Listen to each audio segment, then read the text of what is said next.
Hey everybody, welcome back to my channel. It's Mindy here and I hope you are doing well. I don't know about you guys, but I have been saying a lot of prayers this week. So today I'm going to dig into Dapper fragrances. I know that clone houses are not for everybody and I completely understand that. I've only purchased from this house one time in the past, and that was their dupe or their clone of Santal Complet by Fragrance de Bois, and I really liked this version. I couldn't find it anywhere else. I didn't want to buy a full bottle, but I wanted something that could get me by for a while, acclimate to the scent profile. I did have a sample, but acclimate to something a little bit bigger to play with for a while to see if at some point in time I wanted a full bottle of the real deal.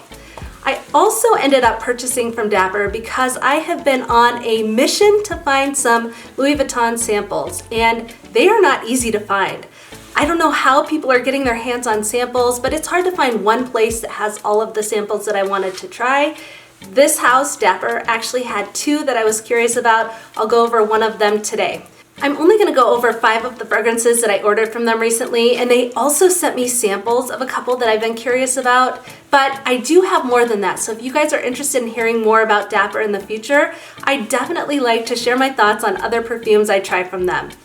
One last thing I'll mention before I get started, sorry to belabor this intro, I did end up ordering a couple fragrances that I'm familiar with. So I did get their sample, their version of Bois Dore by Van Cleef and Arpels, and I also ordered Angelique Noire by the House of Guerlain. I'm fairly familiar with both of these perfumes, and I wanted to order samples from this house to use a control set, to look at these and see how they compare to the originals, to figure out if these other perfumes that I ordered would be similar to their originals as well. And I have to say that these two that I know, that I like, that I really love when it comes to Bois Dore, these do come quite close. I haven't compared them side by side, but I'm familiar with the scents, and I think this house does have nice clones. Alright, so without further ado, let's jump right in. The first perfume that I have here from Dapper is One Umbrella for Two, and this is by Floraiku. This is a fragrance that I've been curious about for quite some time. There are only 3 notes in this perfume. There's blackcurrant, tea, and cedar, and I have to say that the accords that are listed on Fragrantica, fruity, woody, green, soft, spicy, floral, those are exactly what I pick up from this perfume.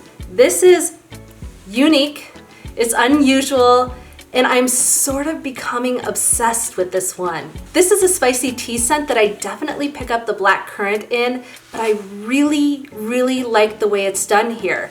It's not overly sweet, but it's a little bit fruity, but it's that kind of fruity that is so balanced out in the way that I like Pas Ce Soir by BDK. That's the kind of fruity that I generally gravitate towards. This gives me a very similar feel, although they are very different perfumes. That being said, this is quite different than the typical gourmand that I gravitate towards. I generally like my gourmands to be quite sweet, and this is sweet. It definitely has sweetness, but when I wear it on my skin, I get a lot of that tea, and that blackcurrant is balanced out in a way that isn't too sickly sweet in my opinion. I gotta say, I am a little bit mesmerized. I'm captivated by this scent. I find it to be stunning, and it really piques my interest. Really enjoying this one, and the moment that I smelled it, I went directly to the website to understand how much the original One Umbrella for Two fragrance costs, and it is a lot. If I could find this at a discount, I would definitely buy a full bottle, but not at the price that it generally goes for. So if you guys have been able to get your hands on this scent at an affordable price, please let me know how. I think this is about an 8 out of 10 for me, one that I'm really enjoying. The next Dapper clone on my list is Vanilla Diorama by the House of Dior. I do pick up the booziness in this perfume, and I find it to be a smooth, sweet, easygoing vanilla. This does have a nice, warm, spicy scent profile to it. It has cardamom in the notes along with other really great notes. There's orange, pink pepper, lemon, there's rum, there's cacao, there's cardamom of course, bourbon vanilla, sandalwood, and patchouli. And I find that blend of notes to work really nice in here. To me, this is very unisex, and I think anybody can wear this scent. This isn't a straight vanilla in my opinion. It's kind of a sexy vanilla, but it is one that I enjoy. If this came at a very affordable price from the house of Dior, like Hypnotic Poison or Poison Girl, I would probably buy a full bottle of it. Because it's in their exclusive line, I believe, I'm not sure that I would move forward just because I'm not sure for that price point that I would choose this over other vanillas in my collection. But that being said, I do really enjoy it. I would probably give this one a 7.5 out of 10. I would probably get my hands on it if I found it at the right price in original form. But for now, I am good using the Dapper clone. This is Vanilla Diorama by the house of Dior. The next Dapper clone that I have here is Starlight by the house of Xerjoff. And this is a great example why I appreciate this house. Again, this is not sponsored, but I do love the ability to get my hands on this scent in a 5 milliliter form at a very affordable price and gauge if it's full bottle worthy in my opinion. Now with Starlight, I find it to be smooth. It is very well blended. It is sweet, it's nutty, it's got a creamy cinnamon spice to it, a little bit of woodiness. I definitely find this dense when I put it on my skin, and the most notable note that I pick up here is that cinnamon. There's cardamom, bergamot in the top. In the mid, there's cinnamon, almond, and cloves, which gives it that nuttiness, that creaminess. And then there is amber and cedar at the base. With this one, when I first sprayed it on my skin, when I first sprayed it on paper, it did give me that roll back in your eyes kind of this is really good scent feeling. There was a point in my life where I used to drink a lot of amaretto sours. Those days are gone, but when I did first smell this, it did take me back to an amaretto sour. Not necessarily the sour part, it is not sour. It is dense, it's cinnamony, but I did get a little bit of that amaretto feeling from this scent. It doesn't smell the same as an amaretto sour. Don't go drinking this fragrance, but it did bring that to mind and it was slightly reminiscent to that drink when I first smelled it. The other thing I wanted to mention real quickly that this brought to mind was the cardamom in here does remind me slightly of the cardamom that's in Gris Charnel by the house of BDK. So if you do like that scent, you may like this one as well. I really like this scent, and if the Dapper clone represents what Starlight by Xerjoff smells like, this is one that I would probably consider buying a full bottle at some point in time. Again, this is Starlight by the house of Xerjoff. Next up is another Dapper clone. This is Musk Therapy by the house of Inicio Parfums. And this is a very well done musk fragrance. If you like musk fragrance, I do recommend getting your nose on this if you like a little bit of citrus in your musk. This is lovely. It's fresh, it's clean, it's alluring. I think this would be nice on anybody. I don't think that people would find this offensive in any way. Like I said, this has a citrus presence, but it also has kind of an edginess. There is a lot of character, in my opinion, in this perfume.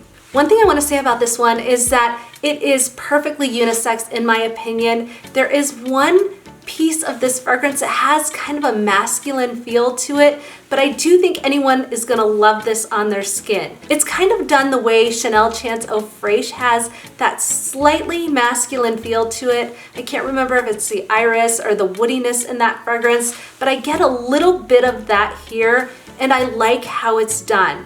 But I feel completely comfortable wearing this as a woman, so I don't want that to deter anyone. This is good, it is really nice. It reminds me of a hybrid of Pure Musk by the house of Narciso Rodriguez combined with Bal D'Afrique by the house of Byredo. If you mesh those fragrances together, this is similar to what you would get, and I really like it. I don't know that I would buy a full bottle of this perfume because it is expensive and I don't reach for a lot of citrus fragrance, so that's just my personal taste and preference. But I do love having this 5 milliliter sample in my collection, and I think I would wear this fairly frequently. Again, this is Musk Therapy by the house of Initio Parfums, the Dapper clone. Last up is another Dapper clone. This is Attrape-Reves by the house of Louis Vuitton. I apologize if I'm not saying that correctly. I also ordered On the Beach, their interpretation, so if you are interested in this fragrance, I can talk about some of the others I purchased in another review. I'll focus today on Attrape-Reves and share my thoughts on this one. I find it intriguing. It has freshness, it has floral, it has a little bit of fruitiness from the lychee, a really nice composition in this perfume, and one that I think that fresh, fruity fragrance lovers are really gonna enjoy.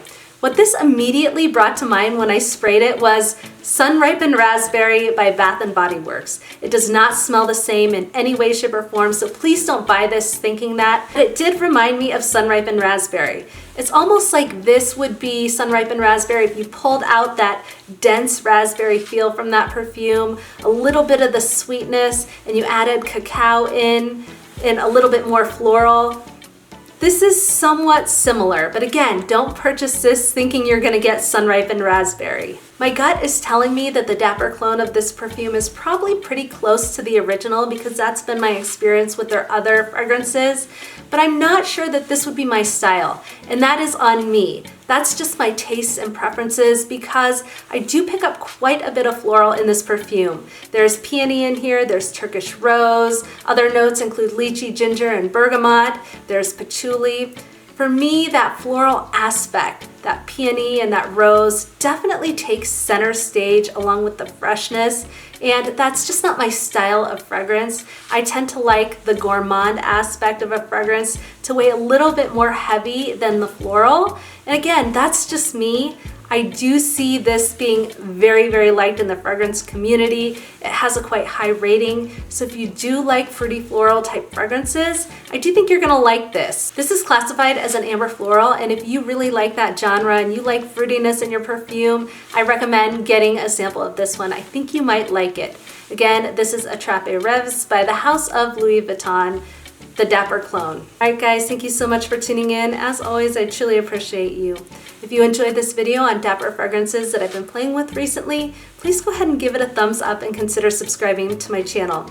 Also, let me know, do you want to hear more about Dapper, or are you not really into clone houses? I want to hear from you.